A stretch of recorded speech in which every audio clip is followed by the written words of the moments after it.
Bora sababu nimekukuta.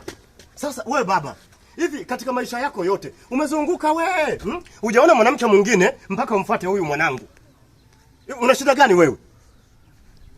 Alafu na wewe mwanangu, na uzuri wote huo mwanangu, ukipaka poda mzungu na ka foundation kako unakuwa mtoto mzuri. Eti unaenda kuangukia kwa wakota makopo. Baba niambie, una kazi gani wewe? Kwa utaratibu uliokuja nao kiukweli sio mzuri. Wewe siwezi kuwa na utaratibu, ushaniharibia cha kwangu wewe. Yaani mimi nije hapa kwa upole, umeshaniharibia mwanangu mimi wewe. Hivi unajua ni shida gani mimi nazipitia kwa huyu mtoto? Nimekwambia nyoosha maelezo. Unafanya kazi gani? Mimi naokoa. Subhanallah. Inna lillahi wa inna ilaihi rajiun. Mungu ni nusuru. Mungu nisikie roho yangu, mimi nitakuja kupata kesi. Yaani kumbe wewe ni mwokota makopo. Mama, na wewe nikuulize swali, umempendea nini mwokota makopo? Maana jinsi alivyo tu kama katapikwa, umempendea nini wewe? Una sura hivyo mshuka kama mbuzi wa itima wewe. Umepauka umekaa payu. Sasa ni hivi, baba.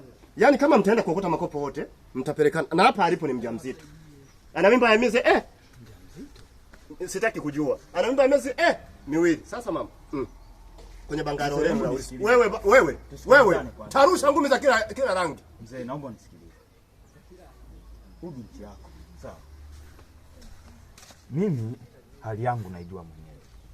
Na kama unavyojua sisi watu waokota makopo. Wewe unataka kuremba. Sasa ni hivi, mimi nilichokipata kwako, nimekuja kukuletea mzigo wako. Mtajua nyie. Kama mtabebana mpelekane huko kwenye makopo, kama na mimba mtaweka kwenye makopo, mtajua nyie. Kwa elini. Wewe. Mimi sitaki kubaki hapa. Utajua wewe. Pumbafu mkubwa wewe, mwana mnyororo wewe.